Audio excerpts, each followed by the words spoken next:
Olá, boa noite a todos.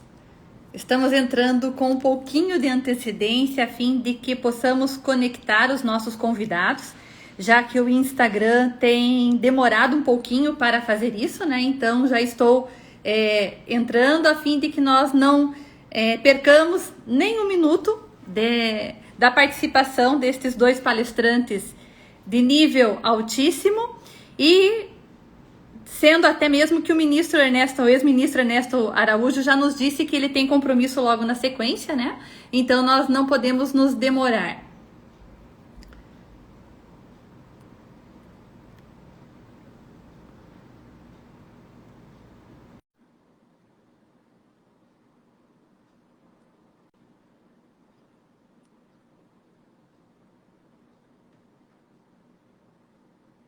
Doutor Alexandre já está conectado. Vamos aguardar então o recebimento dos convites. Já enviei tanto para o ex-ministro Ernesto Araújo quanto para o doutor Alexandre.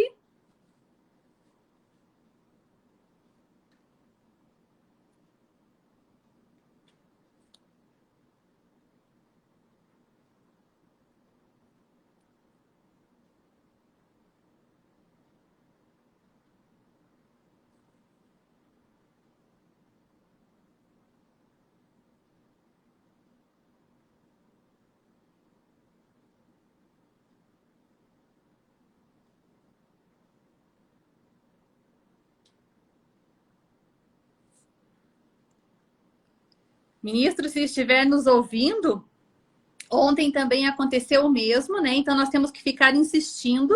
Eu percebi ali que o senhor já está tentando conectar, mas vem o aviso de que não está sendo possível. É só insistir um pouquinho que ele já permite o acesso.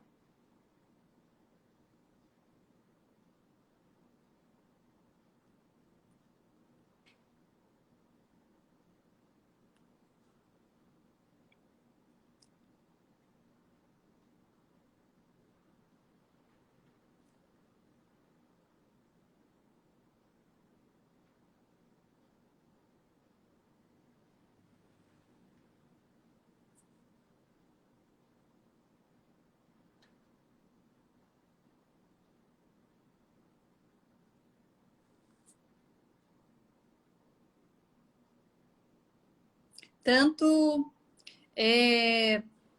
doutor Alexandre quanto o ministro Ernesto, por gentileza, se quiserem enviar o convite para a Abrajuc, talvez seja mais fácil de eu aceitar. Ó, o doutor Alexandre já encaminhou, estou aceitando. Ministro Ernesto Araújo também, se puder fazer essa gentileza, eu acho que é mais fácil de nós conseguirmos. Tanto doutor Alexandre quanto o ministro. Vamos verificar aqui. Boa noite, doutor Alexandre, tudo bem? Boa noite, doutora Simone. Vamos só aguardar, porque o Instagram ele tem derrubado, ele não tem permitido estes acessos, né? E ontem nós já tivemos dificuldade, então é muito comum, mas vamos aguardar só aqui a questão do ministro Ernesto também conseguir entrar. Vou encaminhar novamente o convite para ele. Vamos ver se agora vai. Ontem nós demoramos em torno de 10 minutos para conseguirmos conectar todo mundo. Hoje o senhor já conseguiu entrar? Vamos aguardar só pelo celular, pelo computador, não.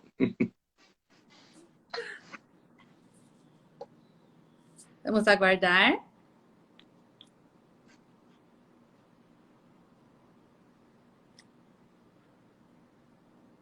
Ministro, se puder encaminhar um convite para participar da live da Abrajuc, eu acho que fica mais fácil.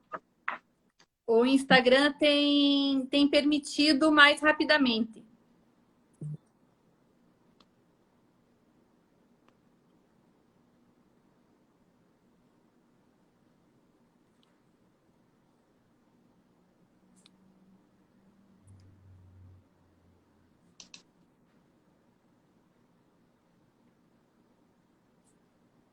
Ó, ele não está conseguindo conectar. Vamos tentar novamente.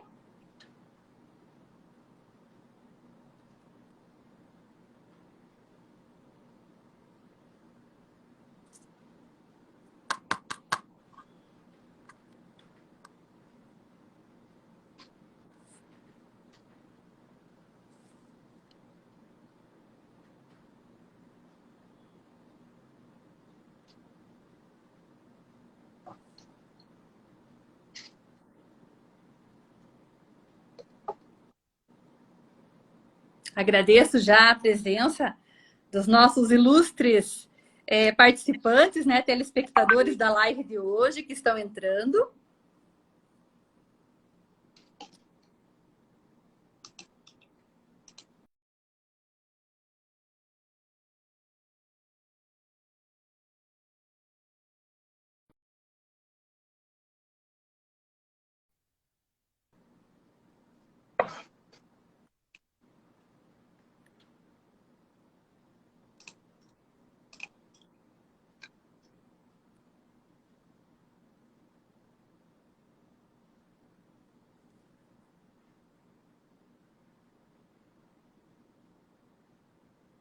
Ministro Ernesto, se estiver nos ouvindo, por gentileza, tenta enviar um convite. Eu estou enviando o convite, vejo que o senhor tenta fazer o aceite, mas o Instagram derruba, ele não está permitindo que o senhor entre na live. Enviei novamente o convite.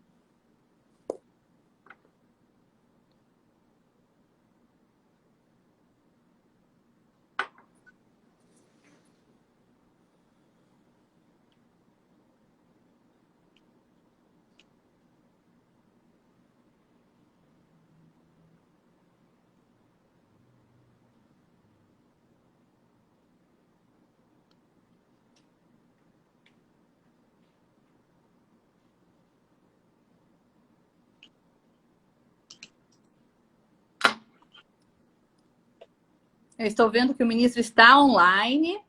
Ele tenta aceitar o convite. Entrou novamente.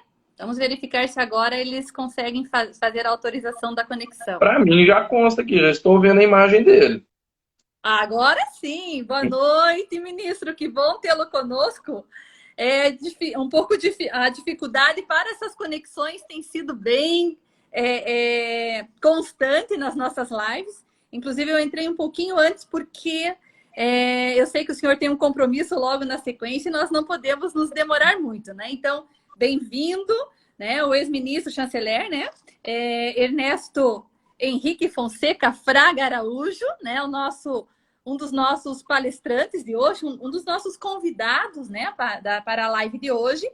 E o doutor Alexandre Menberg Serói, que estarão conversando sobre um tema bastante atual, espinhoso, que é justamente a questão do Estado democrático e o Estado de exceção nesses tempos atuais, né? Sou Simone Sponhos, serei a mediadora de vocês durante essa 1 hora de conversa que nós teremos. Esta semana, a Abraju, que é a Associação Brasileira de Juristas Conservadores, tem realizado palestras, enquetes, lives toda noite, com o objetivo justamente de disseminarmos esse pensamento conservador, voltado para as mais diferentes situações do nosso dia a dia, né? E muito nos honra hoje a presença tanto do senhor Ernesto Araújo quanto do doutor Alexandre Menberg, né? Doutor Alexandre Menberg, que é juiz de direito do Mato Grosso e também foi delegado de polícia do estado de Goiás. E o ministro, chanceler, embaixador Ernesto Henrique Fonseca Fraga Araújo, né? Ex-ministro das Relações Exteriores, graduado em letras e diplomata de carreira desde 91. É isso, Ernesto? Está sem áudio. Está sem som. Está sem som.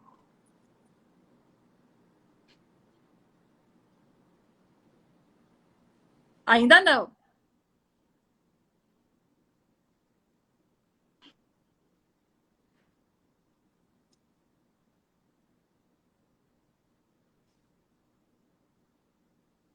Entrou o som?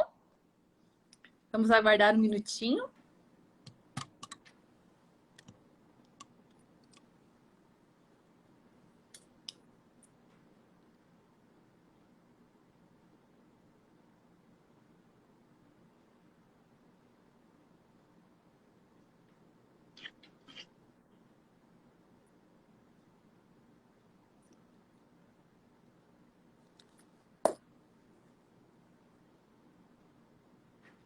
Os senhores me ouvem também? Porque às vezes é só o... Sim. Sim, é só o ministro Ernesto que ainda está sem som.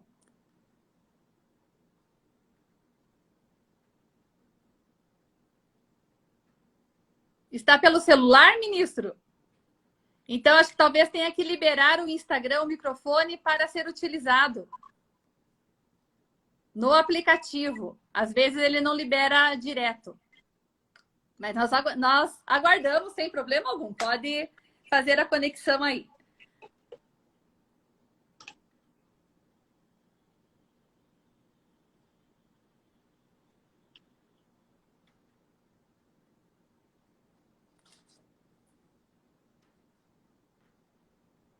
Doutor Alexandre, enquanto o ministro organiza ali, há quantos anos exerce a magistratura? Estou aqui em Mato Grosso desde 2012. Já passei já por 5 cidades já. Hoje, jurisdiciono uma cidade chamada Barra do Garças, região do Araguaia, na divisa com o estado de Goiás. Uma linda cidade. E o movimento conservador, o conservadorismo, há quanto tempo faz parte da sua trajetória profissional? Como Na postura, verdade, como filosofia de vida? Sim, eu sempre tive um viés conservador, sempre fui muito crítico do progressismo da forma como hoje ele está disseminado, não só no Brasil, como no mundo inteiro. E a Abrajuc, na verdade, foi uma oportunidade de reunir pessoas que têm o mesmo posicionamento, não somente jurídico, mas com um posicionamento de vida que o nosso.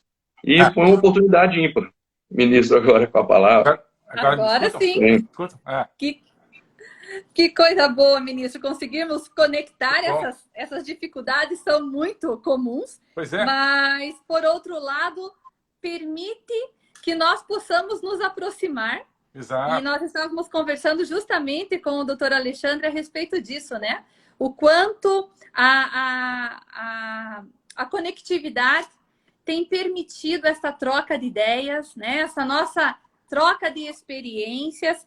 E eu até ouso dizer esse nosso despertar enquanto sociedade conservadora, que a mídia sempre sufocou. Nós não tínhamos noção de que éramos tantos assim, principalmente no Brasil. Isso. E que iniciativas como da Abrajuc, né, a Associação Brasileira de Juristas Conservadores, acabou por conectar, né? E o objetivo hoje é que os senhores tenham a palavra, os senhores nos tragam estas informações a respeito de uma temática tão importante. Então, ministro, com a palavra, que muito nos honra, muito nos orgulha diante desta semana de lives da Abrajuc. Muito obrigado, doutora Simone, muito obrigado.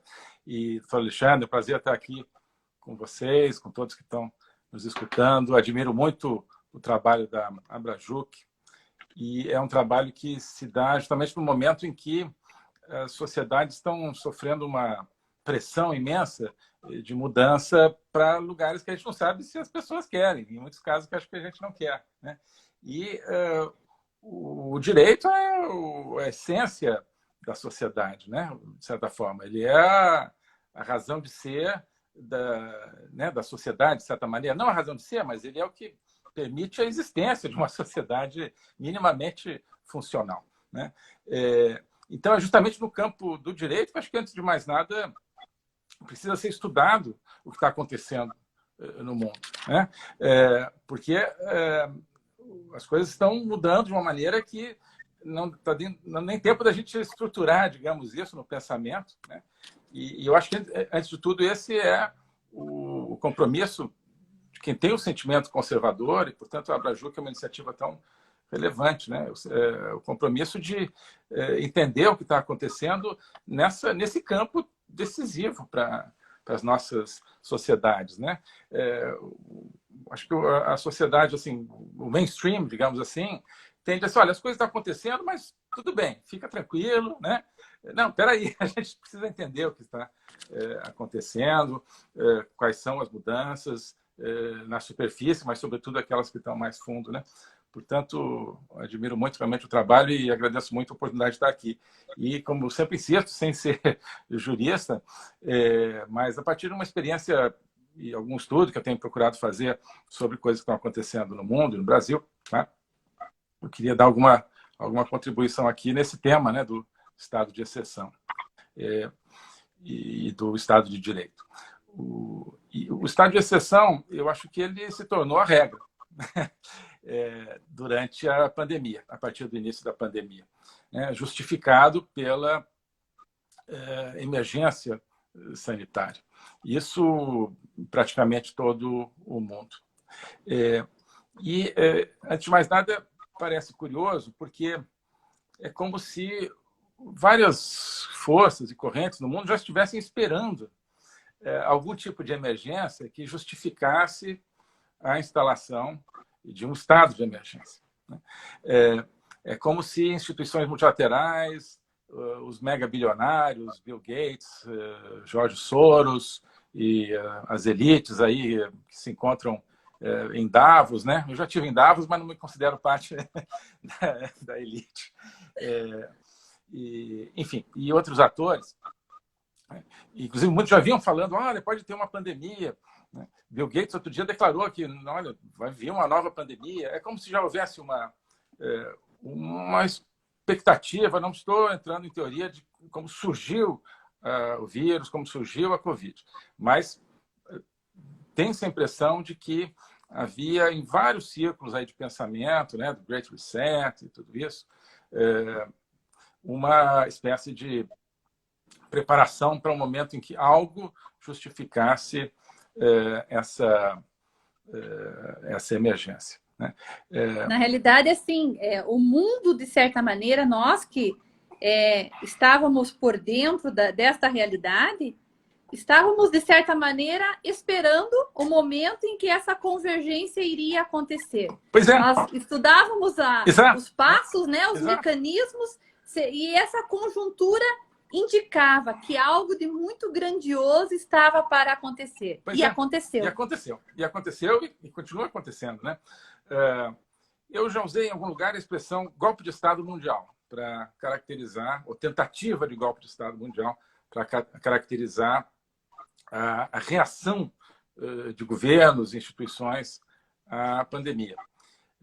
E eu vejo isso, talvez não seja a melhor expressão, mas acho que a gente precisa de uma expressão assim dura. E eu vejo isso de duas maneiras. Como uma transferência de poder vertical dentro das sociedades, especificamente das sociedades ocidentais, transferência de poder das populações para os governos, para os estados, e uma transferência de poder, digamos, horizontal, basicamente do Ocidente para o Oriente, sobretudo China e agora Rússia também. A gente pode falar um pouquinho de Rússia, que é um tema tão do momento, né?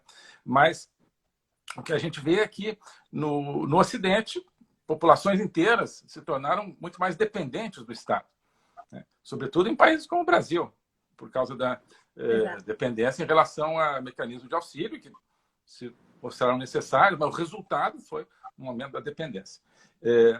E no mundo a gente vê, obviamente, um aumento ainda maior da assimetria entre o crescimento e a pujança econômica da China, sobretudo, e do Ocidente, né?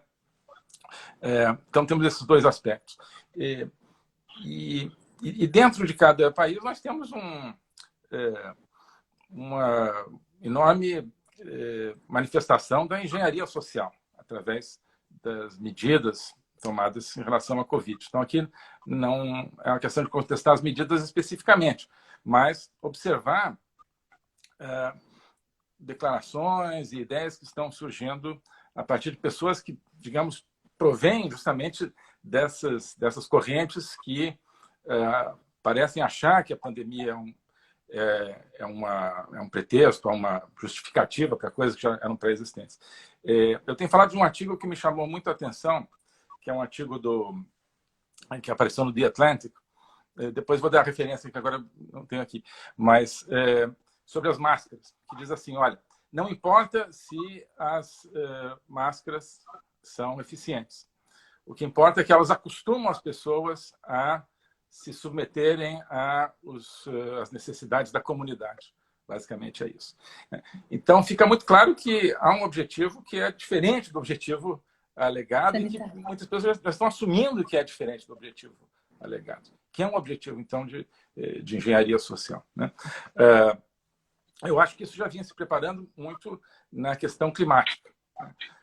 Onde, com base numa emergência planetária, de uma tragédia climática, as pessoas já estavam sendo condicionadas a mudar radicalmente seus hábitos e entregar sua liberdade, sobretudo sua liberdade econômica, né? Sua liberdade de escolha econômica. Mas eu acho que na questão climática não existia uma premência visível tão grande. Quer dizer, não se conseguiu colocar diante das pessoas, por mais que a televisão fique colocando imagem de furacão e tal, a ideia de que há uma emergência climática. Isso não entrou na cabeça das pessoas dessa maneira. Embora continuem, né, focando nisso, claro. Mas com a Covid se conseguiu fazer criar essa dramaticidade, né, por causa enfim, claro, da visibilidade de como isso afetava a saúde das pessoas, né? Enfim, então foi praticamente um achado do ponto de vista de quem queria mecanismos de engenharia social, quem queria essas transferências de poder, seja vertical, seja horizontal, né? E isso tudo com um operador extremamente eficaz, que vem sendo a mídia, né? Ao disseminar pela sociedade mensagens que são geradas, digamos, por um determinado núcleo de poder. A mídia tem servido imensamente nesse processo de transferência de poder, e muito em função da administração, digamos, da ciência pela mídia, né? O que acontece sempre? Qualquer contestação às medidas, isso gera assim no clima, agora na questão da Covid, ela se encontra com um paredão que não, mas isso aqui você está sendo contra a ciência, né? Mas quem define a ciência tem sido a mídia, né? A ciência hoje é a ciência tal qual ela é emitida, digamos, por pessoas e entidades que têm acesso à mídia. Então, o acesso à mídia é que determina a existência ou não da ciência. Portanto, é um sistema muito bem estruturado, né? Porque tem um perigo que justifica tudo, e a contestação a esse perigo ela é imediatamente caracterizada como irracional, como anticientífica, e isso é corroborado pelos organismos que controlam a narrativa, né?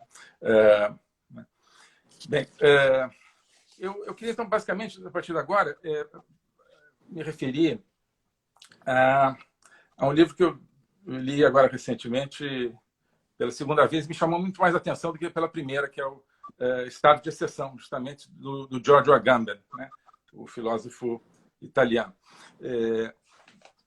Porque no começo dos anos 2000, foi publicado em 2003, esse livro, basicamente o livro partia do princípio de que havia no mundo o surgimento de um estado de exceção. E o que era esse estado de exceção? Era o conjunto de medidas destinadas a, digamos, lutar a guerra do terror, né? Sobretudo nos Estados Unidos e na Europa Ocidental. Então, basicamente, ele alegava, com muitos teóricos americanos, italianos e europeus naquela época, que os Estados Unidos e os aliados europeus dos Estados Unidos estavam criando um estado de exceção com base em um pretexto, segundo eles, inexistente não, mas não suficiente, que era o terrorismo, né? Então, aqui, o Agamben não é marxista propriamente, enfim, provém da esquerda.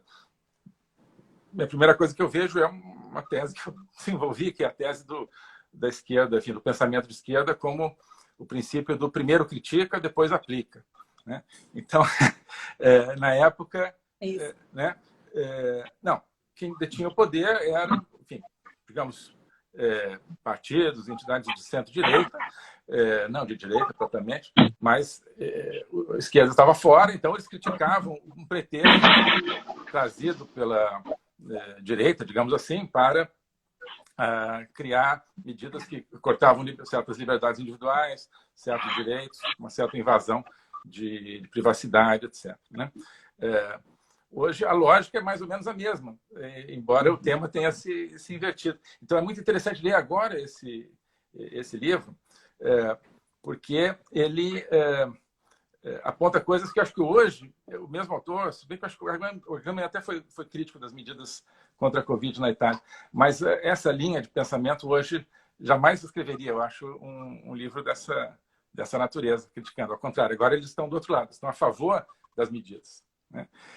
E isso mostra, eu acho, a existência dessa transferência de poder real nas sociedades, né? Para longe das correntes, digamos, mais à direita ou conservadoras, para as correntes mais à esquerda, que agora estão muito satisfeitas com o que está acontecendo, porque é um poder que emana delas, né? Esse poder. Bem, então, sim, uma situação que surgiu sobretudo nos Estados Unidos, mas que na época se disseminou pelo mundo, e onde o Agamben via um dispositivo político onde o Estado passava a dispor da vida das pessoas enquanto o que ele chama de vida nua, né? Que é, digamos, a vida simplesmente biológica, onde a pessoa já não tem direitos além da sua própria existência física, né? E que enfim, a tese dele no livro fundamental dele, né, que é o Homo Sacer, que é dos anos 90, onde ele via justamente a desumanização do ser humano nas sociedades ali do capitalismo globalista dos anos 90. Eu acho que isso agora é o que está acontecendo na sociedade que eles estão criando, que a esquerda está criando, a desumanização e a transformação das pessoas simplesmente numa entidade puramente física sem direitos, né? Então, basicamente, ele caracteriza o estado de exceção como esse estado onde se reduz o ser humano à vida nua, né? E onde, aqui é uma interpretação um pouco minha, não é a frase dele, mas onde o estado de exceção é aquele estado onde não há exceção ao poder do Estado, né? Onde não há nada fora desse poder estatal, né? E o Agamben usa o conceito que eu acho muito interessante no campo atual, que é o conceito da biopolítica, formulado por Michel Foucault.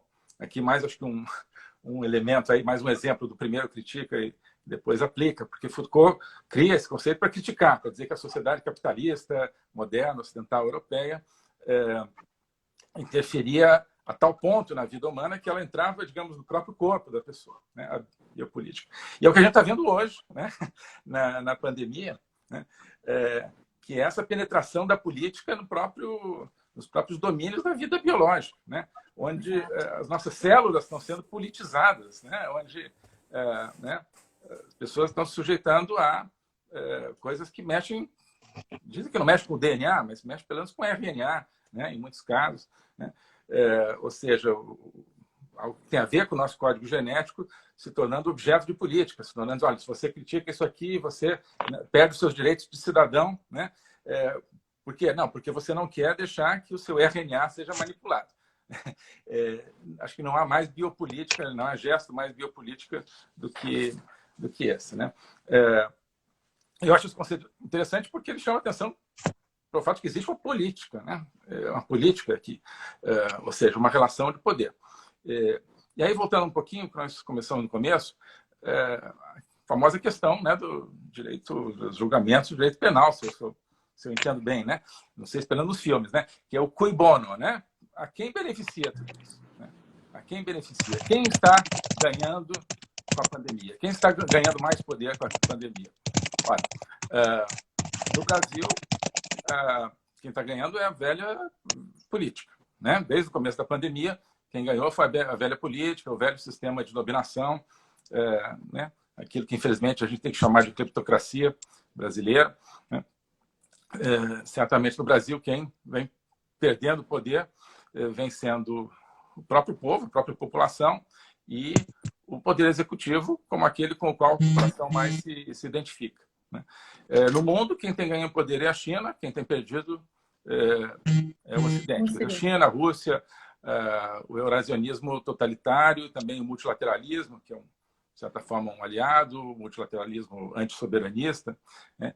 Quem vem perdendo é não só o conjunto dos países ocidentais, mas sobretudo a ideia da soberania, a ideia, né, dos países como nações independentes que se articulam no nível internacional, mas que não se submetem ao nível internacional, né?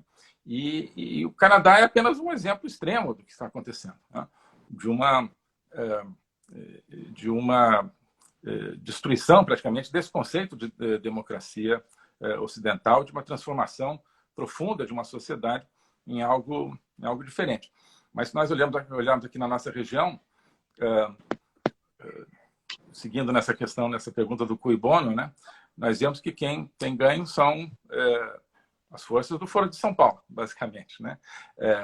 Todas as eleições aqui na região têm sido ganhas por partidos, de certa forma, membros, aliados do Foro de São Paulo, desde o começo da pandemia. Assim, na Bolívia, no Chile, no Peru, o Equador é uma exceção, mas há um movimento muito claro de poder rumo a essa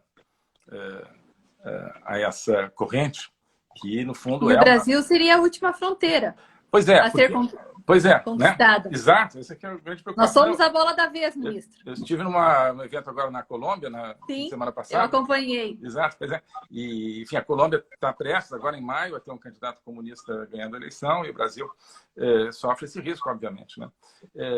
Então, tudo isso talvez não seja, pode ser coincidência, né? Mas talvez não seja coincidência esse conjunto de fatos, né?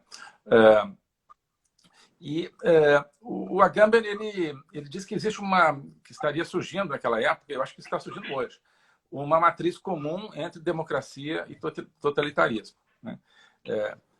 Ele diz isso para criticar a partir de um outro ângulo, mas eu acho que hoje a gente vê claramente isso nas nossas sociedades, né? A maneira pela qual as democracias estão se tornando totalitárias, estão se tornando ambientes com limitação. O Brasil talvez seja um caso extremo, né, mas com grande limitação das liberdades fundamentais, da liberdade de expressão, da liberdade de locomoção e assim por diante, né? E esse amálgama, digamos assim, de democracia e totalitarismo, que no fundo é um totalitarismo, porque democracia, quando mistura com totalitarismo, acho que não sobra muito de democracia, né? No fundo, a meu ver, é esse movimento que vem desde 1990, mais ou menos, logo depois da queda do muro, né? Que é aquele momento em que parece que houve um triunfo mundial da democracia e da economia de mercado, mas onde as forças totalitárias imediatamente começam a penetrar nesse mundo, sobretudo a partir de certos novos mecanismos aí de controle social, inclusive, inicialmente muito a questão do ambientalismo, também toda a parte da ideologia de gênero, e agora a Covid, ou seja, a reação à Covid, né?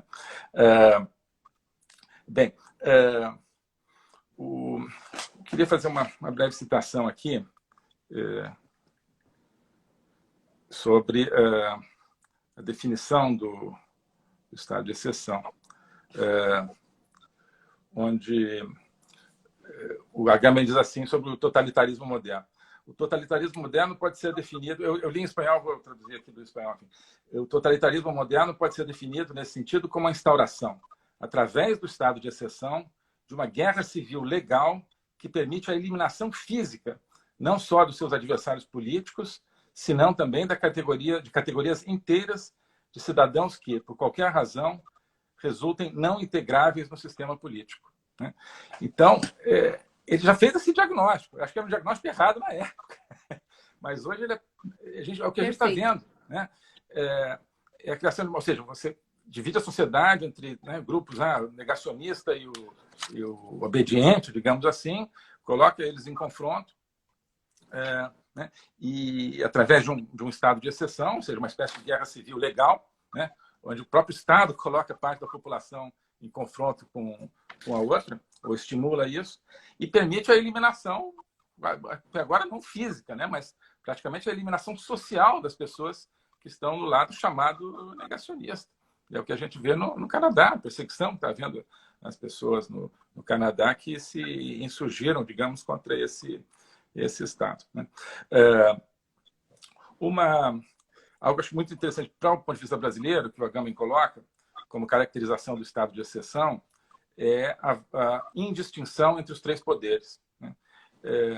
E ele fala da tendência de que no estado de exceção historicamente, nas grandes guerras, nas grandes emergências, em vários países, sobretudo europeus, a tendência foi sempre de concentração de poderes no executivo, né? E um pouco a tomada pelo executivo dos poderes dos outros dois ramos, né, da classificação clássica de Montesquieu. No Brasil, acho que a gente pode argumentar, ou pelo menos sugerir a tese de que está acontecendo isso, mas com uma concentração de poderes no judiciário, né? No STF, sobretudo. O que é curioso porque é o único poder não eleito, né? Então, justamente nesse momento de um amálgama que ele vê, né, entre democracia e totalitarismo, você vê no Brasil, e acho que em outros países, mas no Brasil acho que é o caso extremo, essa concentração de poderes a partir de um estado de emergência, ou estado de exceção não declarado, mas mais ou menos vigente, a concentração no judiciário, né? Bem, vou pular uma coisinha aqui para não abusar do tempo, mas qual um dos problemas, e aqui eu coloco alguma coisa minha, enfim, sem nenhuma pretensão de criar qualquer pensamento novo, mas acho que é importante a gente refletir nesse sentido, que essa concentração de poder no judiciário ela é pior do que a concentração no executivo, porque nessa concentração, nela nada escapa ao campo jurídico, teoricamente, porque quando a cabeça do juiz, digamos, se transforma no campo jurídico, né, nada mais escapa, porque enquanto você tiver algum tipo de lei vigente, algum tipo de autoridade que não seja explicitamente uma autoridade judicial, você pode sempre vislumbrar um campo, digamos, de ação ou de atuação ou de pensamento fora daquele arcabouço jurídico, né? Mas, nesse caso, não. Quer dizer, porque numa situação normal, a meu ver, a lei positiva, de certa forma, ela é sempre limitada, porque ela está limitada pela sua própria pelo próprio fato de ela ter que positivar-se, né, num texto legal, né? A lei positiva ela já nasce de certa forma limitada, e a ideia do direito natural funciona também como uma limitação da lei positiva, e ao mesmo tempo a lei positiva limita o direito natural, porque o direito natural, para viger, ele tem que se expressar em algum tipo de positividade, né? Mas para usar esse termo, a juristocracia, ela, digamos, ela anula tanto o direito positivo quanto o direito natural. Ela se superpõe a ambos e ela anula essa saudável limitação recíproca entre direito positivo e direito natural que existe numa situação não de exceção, né?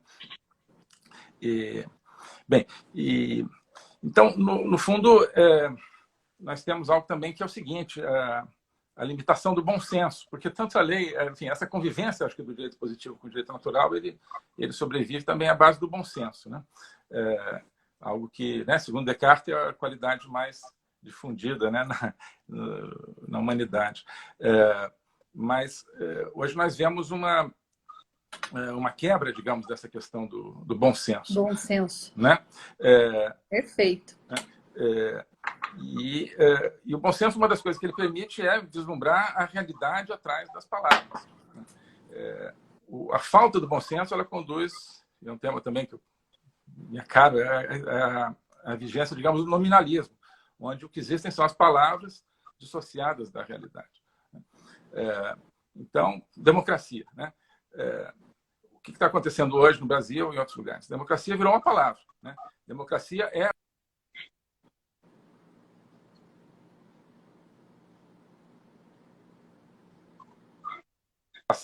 o conteúdo ver qual é o conteúdo dessa palavra, né?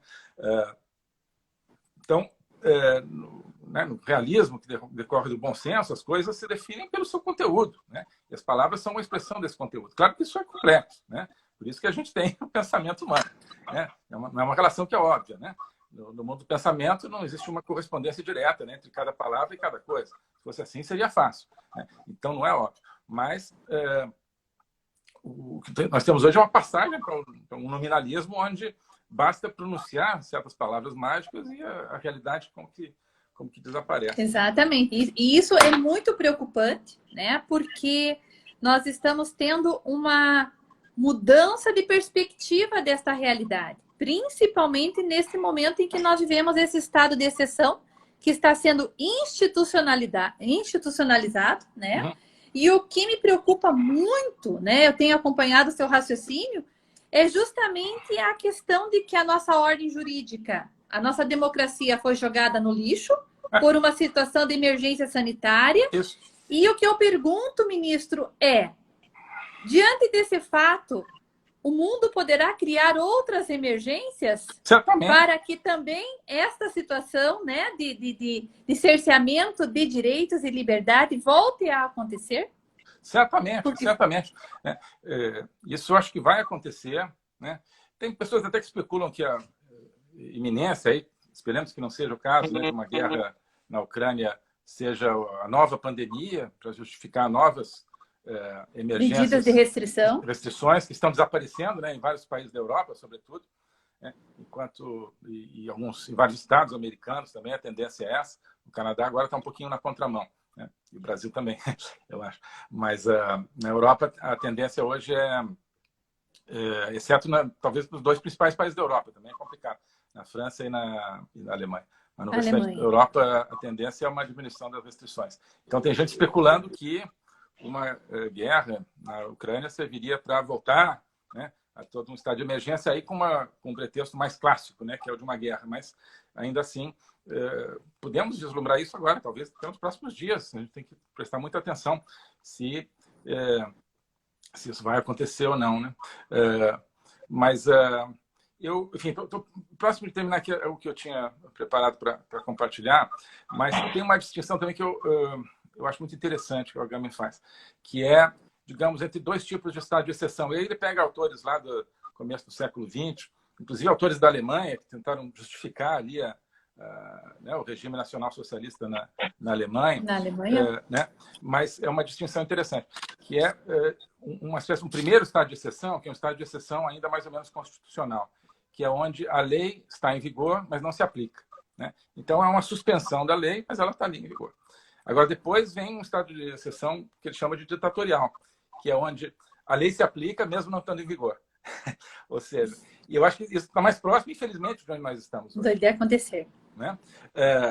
A lei, que hoje basicamente está na cabeça do juiz, né? Infelizmente, ela se aplica mesmo, não interessa se está em vigor, se tem um diploma legal, né? Se existe uma norma, ela se aplica. Então, não existe o bom senso, né? Na cabeça do juiz não existe o bom senso mais. Exato, né? E ele não é limitado por uma positividade nem por um direito natural, né? Por princípios naturais.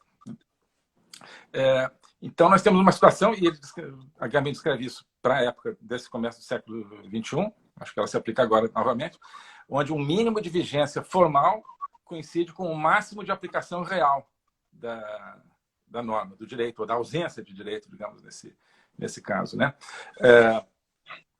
E ele fala também dos 4 aspectos da lei, né? E os 4 aspectos do exercício do poder, que chama força da lei, né?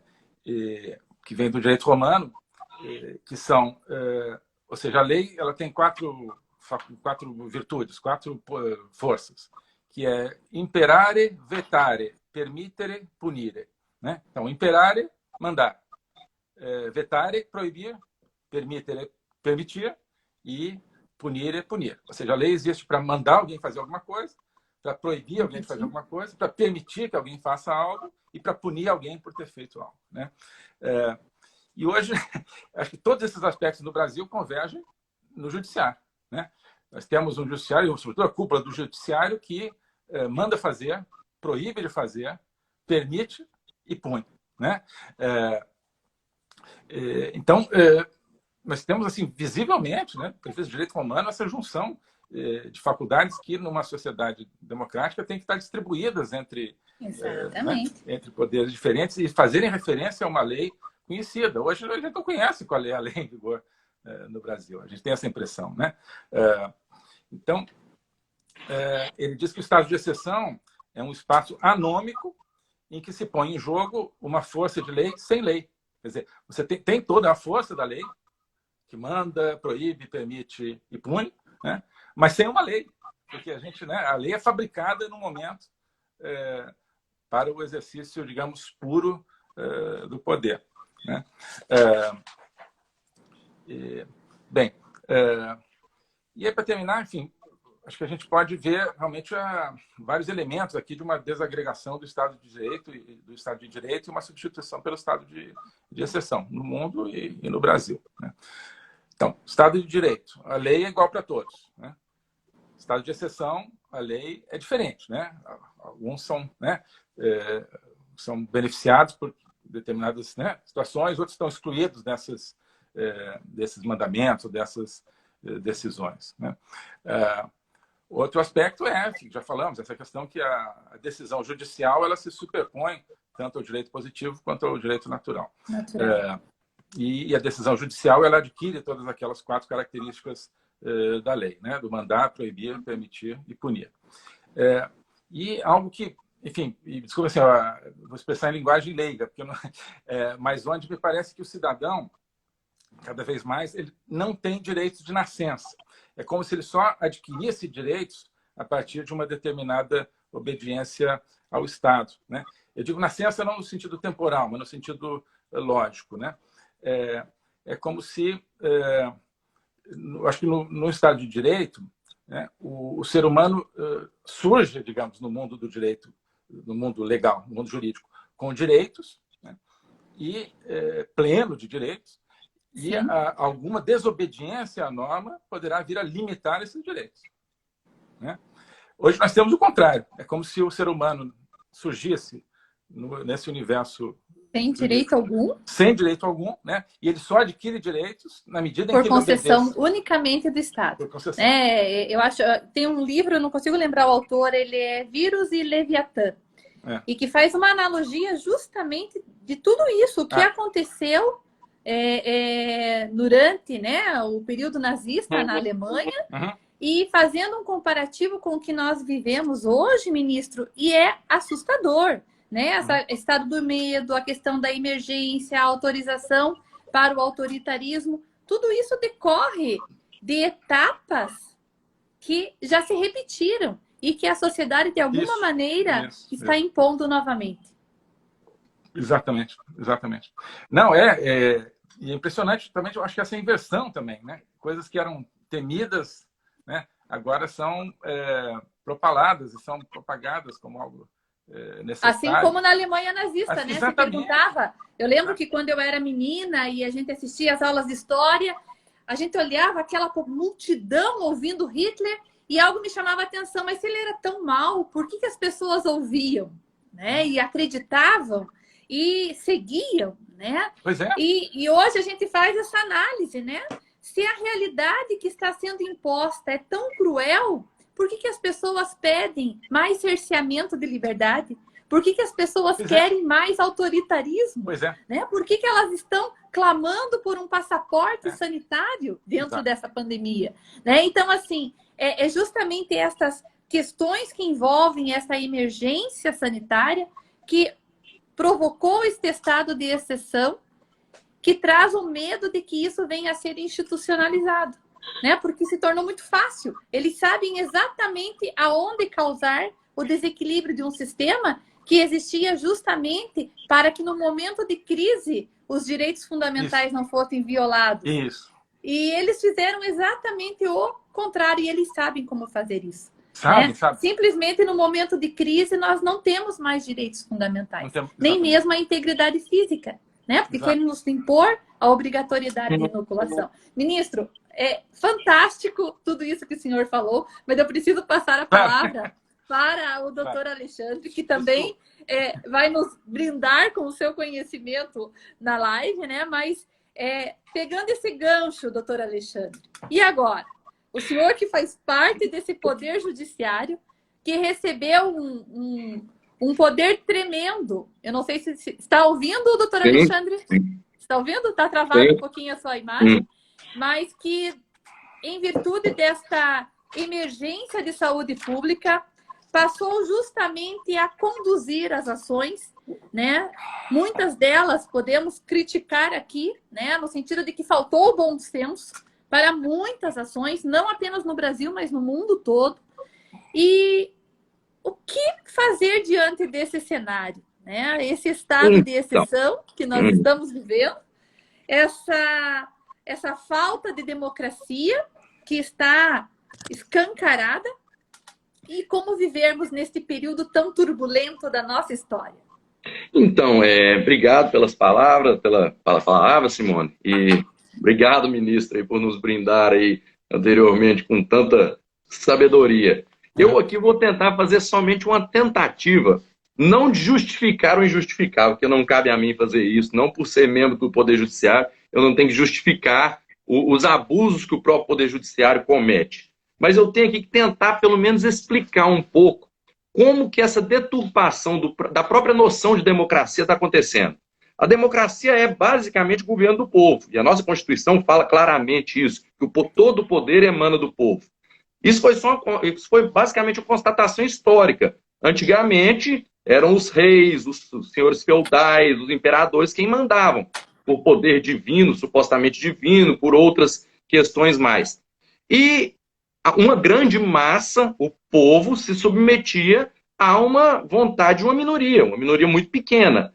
E a própria evolução do conceito civilizatório da humanidade, evidentemente que não foi da noite para o dia, isso aí demandou inúmeras evoluções, inúmeras teorizações, fez com que esta maioria visse que não era possível se submeter simplesmente a uma vontade de uma minoria. Surgiu, então, o conceito de democracia. Esse conceito de democracia, que hoje nós temos aí o conceito basicamente de democracia representativa, ela parte do pressuposto que nós iremos escolher nossos representantes, mediante voto, evidentemente, para que esses representantes nos coloquem a nossa vontade ali perante o Estado. Só que essa escolha popular, se não houvesse qualquer tipo de controle, poderia fazer com que esse mandatário ganhasse uma carta branca para poder fazer o que quisesse. Isso é muito perigoso, evidentemente, porque a partir do momento que ele ganhasse esse mandato eletivo, esse mandatário estaria aí, digamos, livre para poder fazer o que fosse. Surgiu, então, a noção do Estado democrático de direito, porque esse mandatário ele estaria vinculado à lei. Ele não poderia extrapolar o que lhe foi concedido por mandato eletivo se não estivesse ali vinculado à lei. Só que haveria necessidade de um órgão, de uma instituição, para que fizesse com que a lei seja garantida. Esse órgão é o Poder Judiciário. O Poder Judiciário ele garante que a lei seja cumprida. E nesse contexto, eu sou aí adepto da ótica do ex-presidente Thomas Jefferson, presidente dos Estados Unidos, que foi um dos coautores da Carta de Independência dos Estados Unidos, para mim, um dos maiores representantes do conceito de liberdade nas democracias atuais, e ele separava basicamente o que eram direitos e o que eram benefícios. Basicamente, claro que existe uma zona cinzenta muito grande nesse meio aí, mas basicamente direitos seriam tudo o que não demanda uma ação positiva de ninguém, demanda uma mera omissão, ou seja, eu tenho direito à vida. Ninguém precisa fazer nada para que esse direito à vida meu seja garantido. Precisa simplesmente não atentar contra a minha vida. Por outro lado, existem benefícios, que não são direitos, são benefícios, algo que o Estado ou o terceiro outorga à pessoa e demanda necessariamente uma ação positiva. E aí cito, por exemplo, aqui no Brasil, direito à saúde pública, em que demanda que o Estado, obrigatoriamente, tenha que custear essas despesas para alguém. Demanda algo positivo. Isso seria um benefício. Então, nessa ótica aí, claro, como eu disse, há um campo cinzento muito grande, caberia ao Poder Judiciário somente defender direitos, ou seja, fazer com que lhe fosse garantido que ninguém atentasse contra aquilo que é, por lei, a si deferido. Mas não caberia ao Poder Judiciário, de maneira alguma, conceder ou ampliar benefícios, nesse caso. Infelizmente, nesta nossa jovem, porém já um tanto quanto combalida democracia, o que nós vemos hoje é o judiciário dando benefícios. Benefícios que, evidentemente, estão ali, evidentemente não, às vezes até não estão ali contidos na lei, mas que são a outras pessoas atribuídos, e isso, de alguma forma, é uma, digamos, um assinte à democracia. E vou mais longe, porque nessa mesma esteira de pensamento, se cabe ao Poder Judiciário só nos garantir direitos, aqui no Brasil nós estamos tendo uma grande deturpação desse conceito. E aí, pegando um gancho no que o ministro Ernesto falou, sobre a questão da obrigatoriedade da vacina. Vamos, por exemplo, exemplificar com o que aconteceu nos Estados Unidos. O presidente Joe Biden, dos Estados Unidos, emitiu um decreto exigindo que as empresas que tivessem mais de 100 funcionários pudessem exigir desses funcionários o chamado passaporte vacinal, a comprovação de que teriam submetido-se à inoculização com a vacina. Ou então, que fosse feito, não me lembro em qual tempo, de quanto em quanto tempo, a comprovação de que não estaria contaminado. Só que esse exame seria aos encargos do próprio funcionário, que seria, evidentemente, algo totalmente inviável. A Suprema Corte dos Estados Unidos, ao ser instada a enfrentar esse tema, na mesma hora falou negativo. Você não pode imputar a alguém uma obrigação, sendo que essa pessoa, por regra, tem a liberdade de escolher se ela quer ou não inocular-se com aquela vacina, que eu não considero vacina. Então, essa Suprema Corte lá garantiu a essas pessoas direitos, ou seja, o direito à integridade física dela. Se ela não quisesse submeter a algo que ela entende que seria gravoso à integridade física dela, ainda que não haja provas, não estou entrando nessa seara, mas que essa pessoa entenda que aquilo, de alguma forma, é gravoso à integridade física dela, ninguém, seja o Estado, seja outro particular, pode obrigar essa pessoa a submeter-se a essa questão. E a Suprema Corte lá decidiu dessa maneira. Olha, não podemos obrigar ninguém a submeter-se a esse tipo de tratamento. Aqui mesmo que na vigência de uma situação de emergência em saúde pública. Sim. E lá, da mesma forma, o mundo inteiro está na mesma situação de emergência em saúde pública, podemos assim dizer. Aqui houve o inverso. Aqui o governo federal emitiu um decreto, na verdade não proibiu, somente constou que a exigência de vacinação era uma questão discriminatória e que poderia ensejar ao empregador que demitisse alguém por permitir que essa pessoa, por não permitir que essa pessoa submetesse a esse tratamento, estaria de alguma forma discriminando essa pessoa. E aí, um liminar do ministro Barroso veio ao encontro desse decreto falando o seguinte, não, questão de saúde pública, precisamos obrigar essa pessoa, eventualmente, eles não usam a expressão obrigar, mas é uma forma de obrigar. A partir do momento que eu tenho direitos meus tolhidos por não me submeter a uma certa situação, por mais que eu não seja obrigado, gramaticalmente falando, a submeter-se àquela situação, a partir do momento que eu tenho direitos de mim tolhidos por não me sujeitar àquela situação, evidentemente que eu estou, de alguma forma, sendo coagido a isso, estou sendo obrigado a isso. E isso, evidentemente, não coaduna com o Estado democrático. E outra coisa que o ministro Ernesto falou, que eu achei muito feliz, essa questão das ideologias das minorias. E aqui também está havendo essa subversão. Aqui não, acho que no mundo inteiro. A democracia, ela é basicamente, como eu disse, governo do povo. O povo, em sua maioria. É claro que a vontade da maioria não vai necessariamente tolher direitos de uma minoria.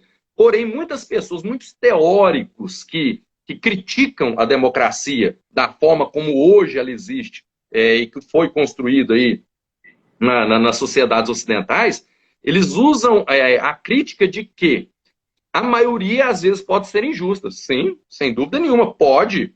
Só que a vontade da maioria não necessariamente induz ao tolimento de direitos da minoria. Para isso existe a lei, por isso nós estamos no Estado Democrático de Direito. E a divisão de poderes, na ótica montesquiana, ela é muito feliz nisso. Por quê?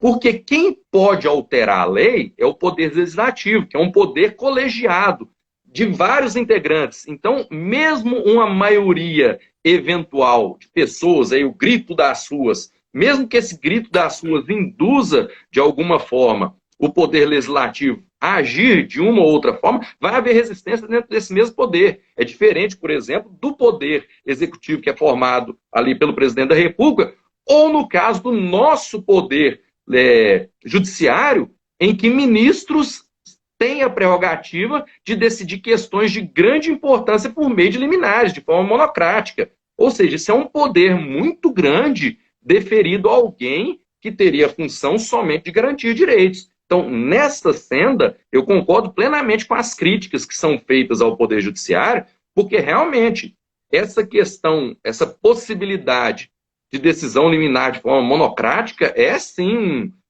digamos assim, um absurdo jurídico. E, da mesma forma, eu sou total defensor da tese do originalismo. Eu não concordo de maneira alguma com o deferimento hoje, pelas teorias aí do pós-positivismo, do neoconstitucionalismo, de deferir ao juiz, ao Poder Judiciário, de forma geral, decidir baseado unicamente em princípios. E nós estamos, inclusive, escrevendo sobre isso, e cito aí já adiantando um pouco do que será divulgado, uma crítica que se faz dessa utilização de forma genérica de princípios jurídicos. Hoje, como já foi falado aqui, o princípio da dignidade da pessoa humana, ele é utilizado para afastar toda e qualquer regra escrita com base única e exclusivamente no entendimento do que é digno por parte da cabeça daquele juiz. Isso, claro, cria uma insegurança jurídica de grande monta. E não só isso, cria um espiral de recursos, porque eu sempre vou tentar. Eu sei que esse juiz pode ter uma ideia, aquele desembargador de forma monocrática pode ter outra ideia, depois a turma do tribunal pode ter uma ideia diferente, depois um ministro do STJ de forma monocrática pode ter uma ideia diferente, depois a turma do STJ, por final o plenário do STJ, por fim o ministro de forma monocrática no STF, e então o plenário do STF. Se a gente contar isso para uma pessoa estudiosa do direito de fora do Brasil e falarmos que isso é possível aqui no Brasil, a pessoa vai falar, não, vocês estão de brincadeira comigo. Eu lembro, inclusive, há um tempo atrás, não vou citar o nome aqui do ministro do STF, que contando que estava num evento das Cortes Constitucionais do mundo, né, na Alemanha, e um juiz da Corte Constitucional da Alemanha narrou que naquele ano a Corte Constitucional alemã tinha julgado, não vou me recordar números aqui, mas aproximado, tinha julgado 80 processos, que tinha sido um recorde deles julgar 80 processos num ano, uma Corte Constitucional. Então, esse ministro da Suprema Corte, depois que terminou a fala do ministro da Suprema Corte alemã, foi com ele conversar e disse que aqui no Brasil, naquela época, isso faz mais de 15 anos, hoje isso aí já quadruplicou, que naquela época eles tinham julgado 40 mil processos em um ano. E aí o ministro da Corte Constitucional alemã o questionou, falando assim, não, o senhor quer dizer 40. Falou, não, 40 mil. E ele disse que esse ministro da Suprema Corte alemã se virou para outro e falou assim, eu acho que ele não está entendendo bem a tradução, porque ele não acreditava que uma Suprema Corte de um país, composta por 11 ministros, poderia julgar 40 mil processos em um ano. Resta evidente que ali está tendo uma supressão de várias situações ensejadoras da garantia de direitos. Porque num país onde se tem tantas instâncias e é dado a todo e qualquer integrante de qualquer instância decidir, com bases principiológicas, aquilo que ele mais entende por justo, por digno, evidentemente que esse sistema ele está aí, podemos dizer que é um sistema doente, é um sistema que precisa urgentemente de um choque para que seja curado. Agora, de onde vai vir esse choque? É uma pergunta difícil de responder, porque essa cura desse sistema, ele tem que passar obrigatoriamente pelo parlamento. Mas a partir do momento que o parlamento não quer comprar essa briga com a Suprema Corte, nós temos aí uma falta de embate e quem perde com isso é a própria nação. Não sou Exato. eu enquanto juiz, não é o ministro, não é a senhora enquanto advogada. Não. Somos nós enquanto nação. Quem perde com isso somos nós enquanto nação. E aí eu termino aqui a minha fala, citar aqui, como eu disse, que eu gosto muito da doutrina do Thomas Jefferson, porque eu acho que ele é um expoente da liberdade. Para mim, não existe revolução especificamente liberal, não no sentido liberal lá dos Estados Unidos, no sentido liberal para nós aqui, do que a revolução que teve nos Estados Unidos. Revolução Francesa, e aí Edmund Burke, que é um dos percussores do conservadorismo, ele critica no seu livro ali, que as reflexões sobre a Revolução na França. A gente sabe que a Revolução Francesa não foi em nenhum momento libertadora, ela não tinha esse viés. A Revolução Americana, sim. Igualdade, fraternidade também, nível zero. Sim. Então, assim, eu gosto muito do Thomas Jefferson. Eu vou citar aqui, só para finalizar minha fala, 3 frases que eu gosto muito dele. Uma delas: nunca pude conceber como um ser racional poderia perseguir a felicidade exercendo poder sobre outro. Ou seja, ele, que foi um dos grandes líderes do mundo livre, por assim dizer, ele não entendia como alguém poderia ser feliz exercendo poder sobre uma outra pessoa. Ele diz outra: os homens tímidos preferem a calmaria do despotismo ao mar tempestuoso da liberdade. E aí isso ilustra bem o que o ministro Ernesto tinha falado antes, que muitas pessoas estão aí se sujeitando voluntariamente a governos despóticos, a governos de alguma forma abusivos. Por quê? Para eles é mais simples. Para quem não quer briga, é muito mais fácil sujeitar-se àquela situação, ser, entre aspas, feliz com aquilo, do que lutar por sua liberdade. E hoje nós vemos, na pandemia, isso ficou muito evidente, que a maioria das pessoas, sim, preferem a calmaria do despotismo, não querem brigar.